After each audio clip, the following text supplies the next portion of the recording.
তাহলে এই 2 লাখ টাকার ব্যাগ তুমি নিয়ে গেলে, স্যান খুলেছো? পরে ওর সাথে যোগাযোগ করলাম, বলতেছে হুজুর স্যান কি খুলবো, আমি ব্যাগত হাত দিতে যেদিকে যাই সেখানে সাপ খালি কিলবিল করতেছে। আসসালামু আলাইকুম ওয়া রাহমাতুল্লাহি ওয়া বারাকাতুহু। আলহামদুলিল্লাহি নাহমাদুহু ওয়া নাস্তাঈনুহু ওয়া নাস্তাগফিরুহু ওয়া নু'মিনু বিহি ওয়া নাতাওয়াক্কালু আলাইহি ওয়া نعوذ بالله من شرور أنفسنا ومن سيئات أعمالنا من يهد الله فهو المهتدي ومن يضلل فلن تجد له وليا مرشدا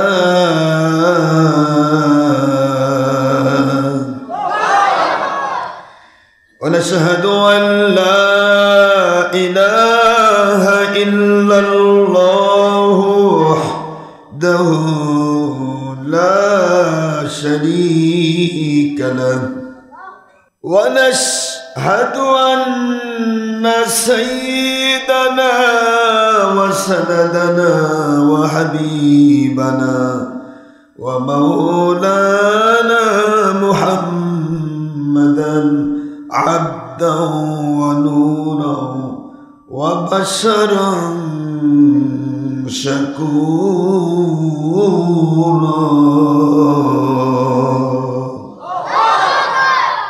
وهو رسول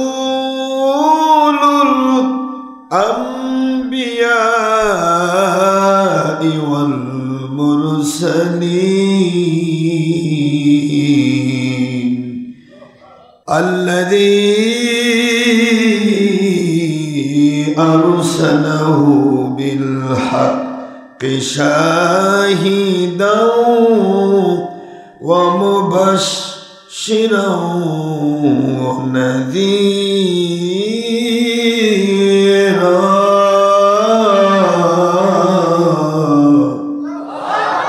وداعيا إلى الله بإذنه وسراجا وشمسا ونورا وقمرا منيرا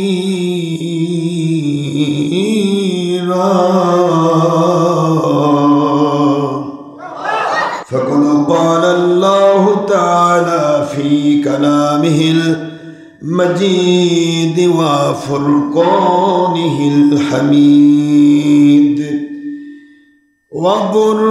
وبرهانه التوحيد والرسالة والولاية والآخرة أعوذ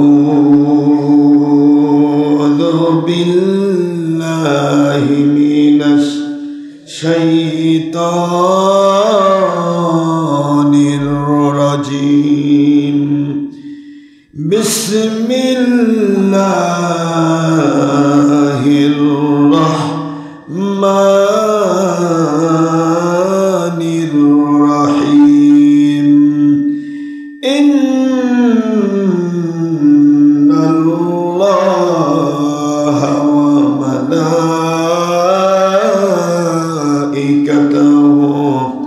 يصلون على النبي يا أيها الذين آمنوا صلوا عليه وسلموا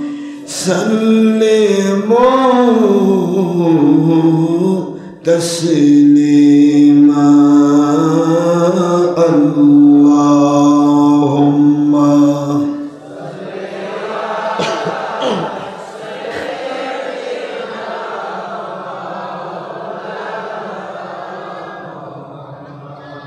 وعلى آل سيدنا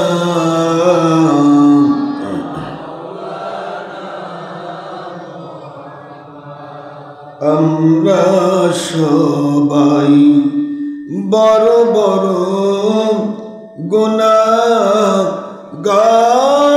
গো নবীজি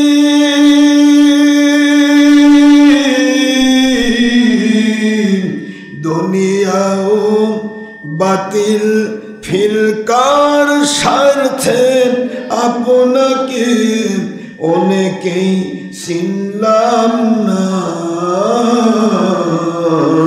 সেই অপরাধে রোজা সরে, সেই অপরাধী বিপদের দিনে সুপারিশ করতে ভুলবেন না।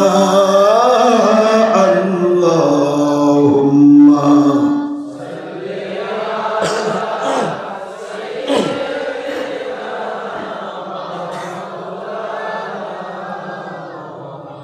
ওয়া আলা আলি সাইয়্যিদিনা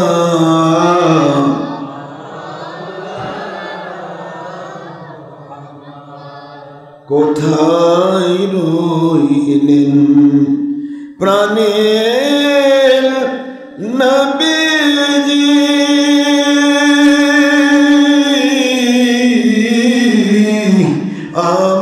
আমাদের সারিয়া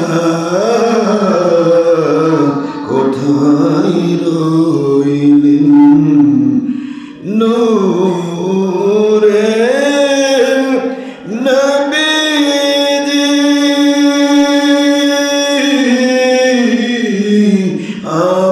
আমাদের সারিয়া আপনি ব্যতীত কি লাভ হইবে, এ পাপের ধরায় বাঁচিয়া। আল্লাহুম্মা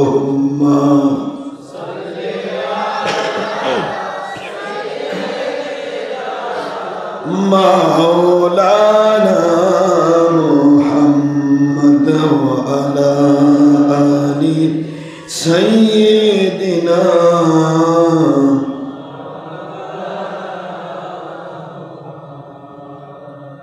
আল্লাহু আল্লাহ আল্লাহু আল্লাহ আল্লাহু আল্লাহ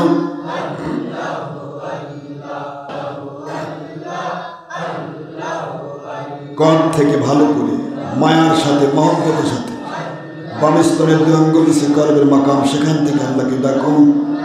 একবার আল্লাহকে ডাকলে 70 বার আল্লাহ পাক বলে, আমার বান্দা আমি তোমার পাশে হাজির হয়েছি। আল্লাহু আল্লাহ আল্লাহু আল্লাহ আল্লাহু আল্লাহ আল্লাহু আল্লাহ আল্লাহু আল্লাহ আল্লাহু আল্লাহ আল্লাহু আল্লাহ। লাফালাফি নয়, ঝাপাঝাপি নয়, শুধু কর থেকে আল্লাহকে খুশি করার জন্য।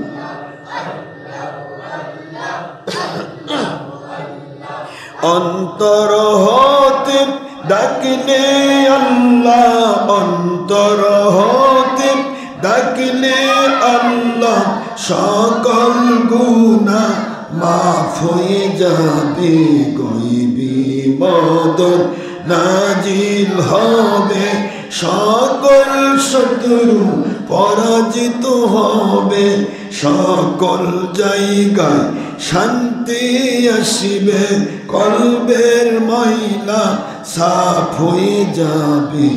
আল্লাহ ও নবীজি খুশি হবেন, সকল জায়গায় শান্তি আসিবে, ইবলিস শয়তান পালিয়ে যাবে। আল্লাহ ও নবীজি খুশি হবেন। আল্লাহ আল্লাহ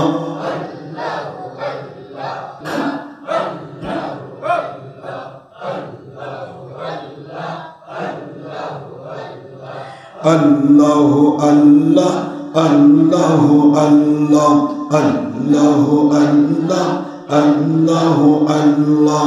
ডেকে ওয়ালি হইলেন যিনি, ডেকে মুর্শিদ হইলেন যিনি,